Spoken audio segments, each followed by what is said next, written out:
Hello and welcome back to another video from Average FPL. Today we're just going to have a quick review of Game Week 32, how it went for me, and then we're going to look forward and preview Game Week 33. So I've got my own decisions with my own team, which we're going to discuss as a double game week. I've also got a free hit team because I know some of you will be free hitting with the double or having the blanks.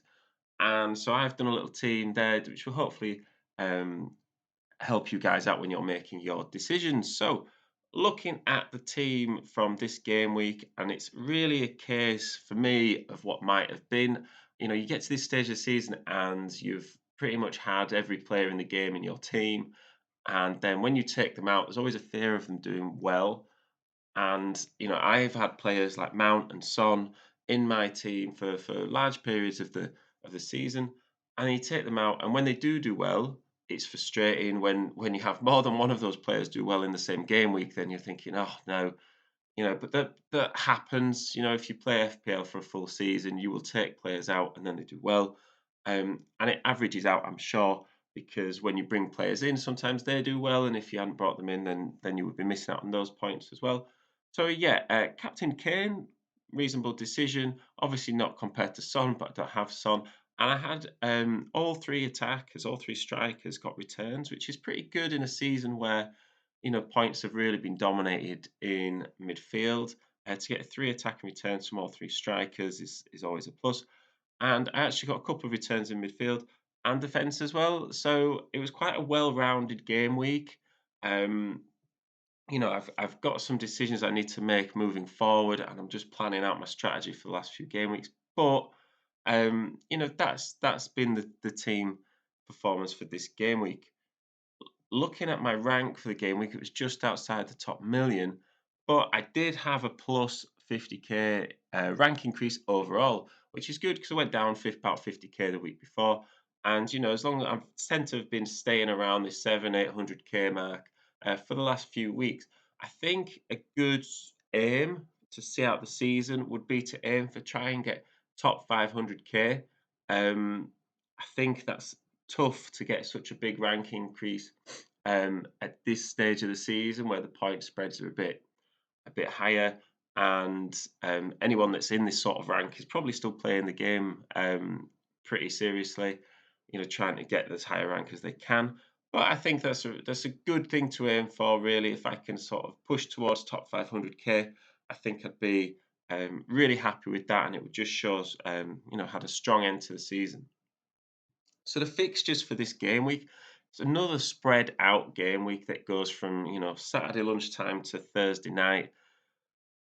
So it's going to be one of those drawn out points keep trickling in throughout the week.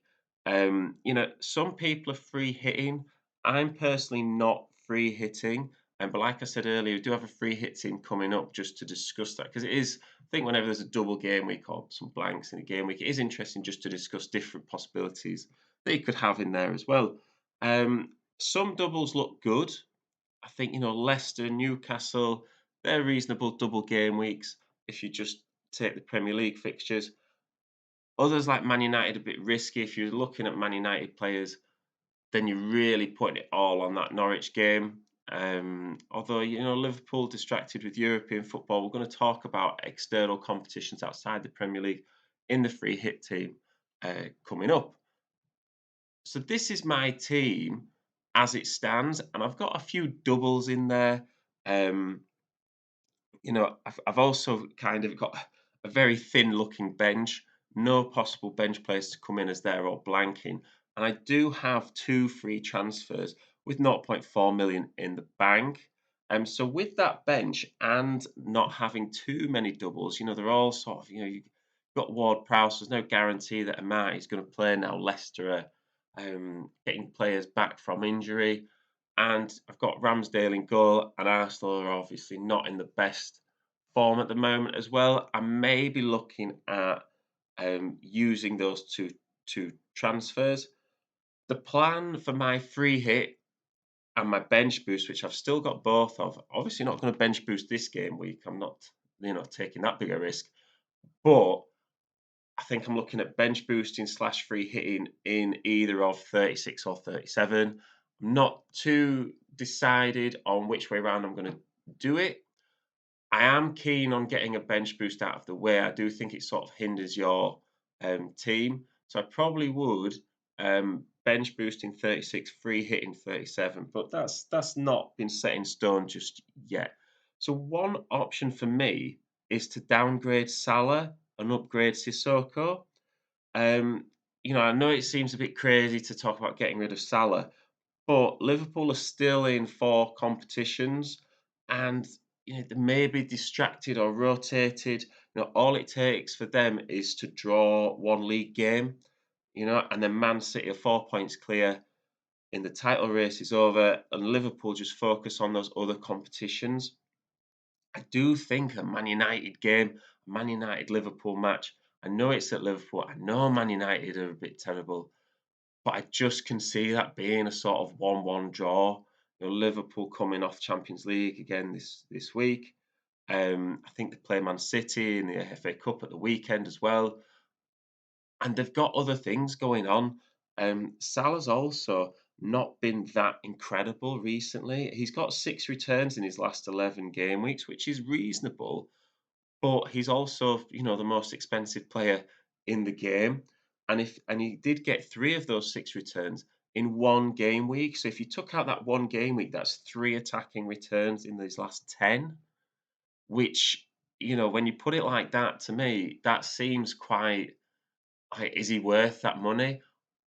Of course, he could just score a hat trick at any point, and you're left looking silly. And like what I talked about earlier in the video, you take players out, and sometimes they score points. That's the risk you take. But if I'm looking at a more balanced team right now, taking him out might be the option. I can also get him back in for my free hit. I think he doubles in 36. So if I did want to use my free hit in 36, I could use him then. And Liverpool also have the depth now with, Jota and Diaz, still got Firmino in the mix. Um, that they can rotate across the Champions League, FA Cup, League Cup, Premier League. And they have been known to sort of rest Salah for 1 game week, then rest Mane for the next game week. They're looking likely to qualify in the Champions League as well. I think if they were, in Chelsea's situation in Champions League, being 3-1 down at Real Madrid away, I think you'd be more inclined to keep hold of them. I think because they're winning, 3-1, in the Champions League against Benfica, a reasonable team, you think they'd go through. I think that really just adds to the fact that they could be rotated or they could be um, left out or distracted from their team. So I think if I'm going to do something this game week, it will be that. I'll probably see how the Champions League goes before I make decisions.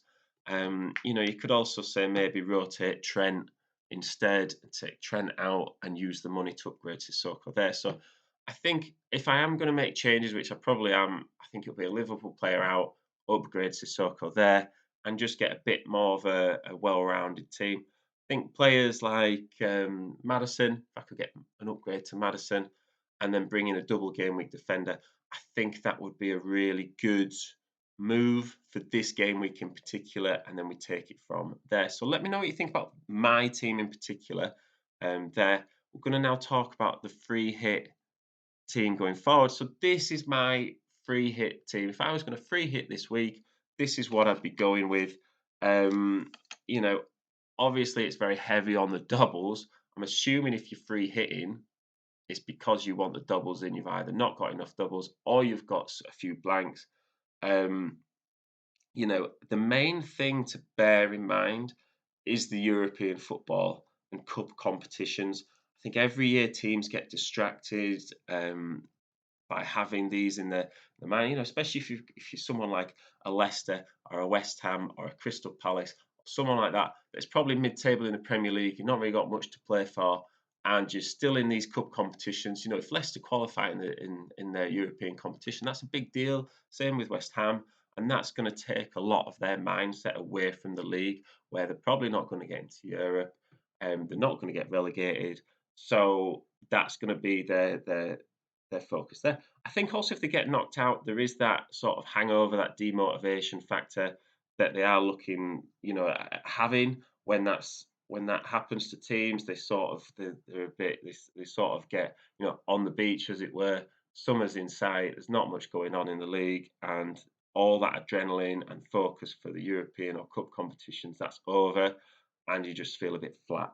So you have to still bear that in mind, even with good game weeks and good fixtures. Obviously they're still good players, and if they have good fixtures, then that's a positive. But you have to bear that in mind. Um, so yeah, looking at the defence I've got here, double Newcastle. I think that's a good option, because it works on the flip side. Leicester have double game week, good fixtures, but those teams that are playing those European these teams in Europe, you saw it last weekend with Brentford playing West Ham. On paper, in a normal game week in the middle of the season, you would think West Ham, a couple of months ago, would beat Brentford.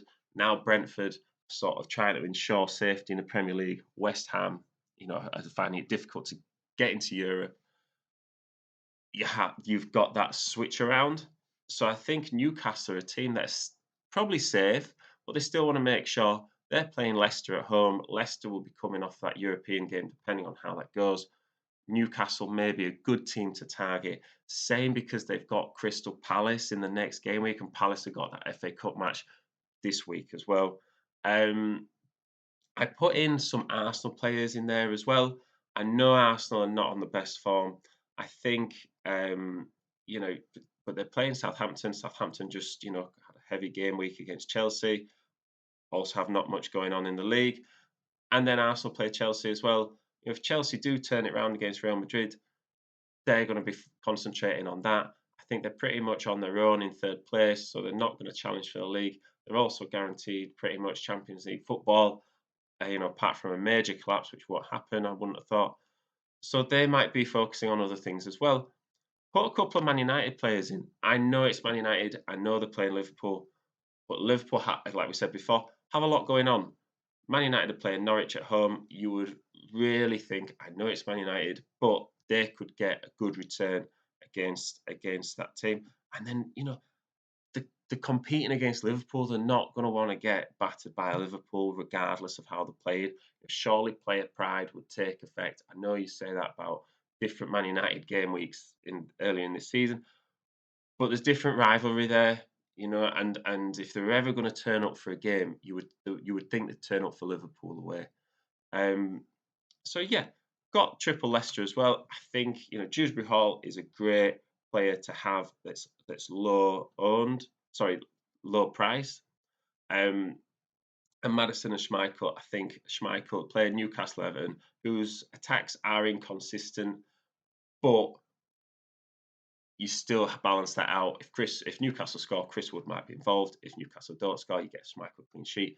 So I've kind of picked 15, 14 players there, 15 players there, sorry. You could rotate them in and out as you want.